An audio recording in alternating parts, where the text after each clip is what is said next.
আমাকে বাঁচান, নাইলে আমাকে মেরে ফেলবে। তো ওই 3 জন মহিলা আমাকে পিছনে লুকিয়ে রাখছিল। এরপরে একটু পরে এসে ছাত্রলীগের লোকজন গালাগালি শুরু করছে যে তোরা এখানে কেন, অনেক খারাপ গালাগালি করছে। তখন সবাই দৌড়ে আমরা যখন সামনে গেছি আবার দৌড় দিছি। আবার দৌড় দেওয়ার পরে সামনে একটা যাত্রী ছাউনি ছিল।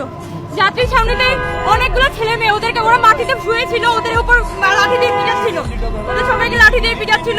ওখান থেকে আমরা কয়েকজন ছিলাম, আমরা দৌড় দিছি, আমরা ওখান থেকে দৌড় দিছি। একটু পরে আবার পিছন থেকে আসছে, আবার পিছন থেকে দৌড়ে আসছে। একটু পরে আমি দৌড়াই আবার দৌড় দিছি। আমরা টিচার্স কোয়ার্টারে ওখানে গেট বাজাচ্ছিলাম যে আপনারা খুলেন, ওরা খুলবে না, ওরা কেউ খুলতেছে না। কি নাম আপু আপনার? কথা বলতে দেন। পরে আমি সুপারজিত স্বাধীনতা চত্বরের কাছে আসছি, তখন অদিতি ছিল শামসুন্নাহর হলে। অদিতি পিছন থেকে ডাক দিছে। পরে আমি আর অদিতি অনেকক্ষণ ওখানে দাঁড়িয়েছিলাম। পরে 2 জন মিলে ও বলছে আপু জয় শামসুন্নাহর হলে নিয়ে যাই। পরে 2 জন মিলে যখন ওখান থেকে হাঁটা শুরু করছি, একটু পরে দেখি যে একটা ছেলে সে লাঠি নিয়ে দৌড়ে এসে, ওরা সিদ্ধান্ত নিয়েছে ওরা মেয়েদেরকে মারবে না, ওর লাঠি দিয়ে রিক্সার উপর একটা রিক্সাকে বাড়ি দিয়ে থামায় আমাদেরকে ওই রিক্সায় উঠাইছে। পরে আমরা যখন রিক্সা নিয়ে রওনা দিছি, পাশে অনেকগুলা ছেলেকে তারা লাঠি দিয়ে মারতেছিল। পরে আমরা ঢাকা মেডিকেলে চলে আসছি ওখান থেকে।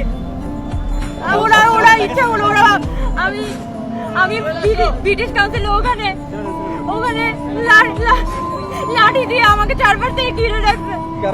আমি হাত জোর করে বলতে পারি আমরা চাই না, কেন আমি মরে যাবো। অনেক খারাপ গালাগালি করতেছে। আমি তোর টক শো দেখছি, তুই যে কি বলছিস আমি দেখছি। ওরা কারা হামলা করেছে আপনাদের উপর? আমি তো দেখছি ছোট বাচ্চা, 5 বছরের বাচ্চা খুব খারাপ গালি দিয়ে বলছে এই ওরা তো পালাই যাচ্ছে। তখন পিছন থেকে কতগুলো ছাত্রলীগের ছেলে বলতেছে যে এই তোরা পালাইতে দিছিস কেন, এইভাবে করে বলতেছিল। পরে টোকাইকে আমাদের সামনে ধরছে, একটা ছেলেকে ধরে বলছে ও ছিনতাই করছিল। আমাদের সামনে কতগুলো ছেলে ধরে বলছে তুই কোথা থেকে আসছিস। ও বলতেছে ভাই আমি এখান থেকে, নানান কিছু বলতেছে। আমরা তো এগুলো দেখছি। ওই ছোট বাচ্চা আমাদের উপর হামলা চালাচ্ছে ইট পাথর দিয়ে। আমার পাশে একটা ছেলে, আমি জানি না, আমি খুব খারাপ অবস্থা দেখছি ভাই। আমার সামনে একটা ছেলেকে ইট দিয়ে ও পড়ে গেছে। আমি ওর উপর থেকে হোঁচট খেয়ে আমি আবার দৌড় দিছি। ওই ছেলেটাকে আমি তুলে ধরবো, আমার ওই অবস্থা নাই। পাইলে ওরা পিটাই মারি ফেলতো, এরকম অবস্থা ওখানে। আপনি যেহেতু সমন্বয়কারী একজন, আহত কি পরিমাণ হয়েছে?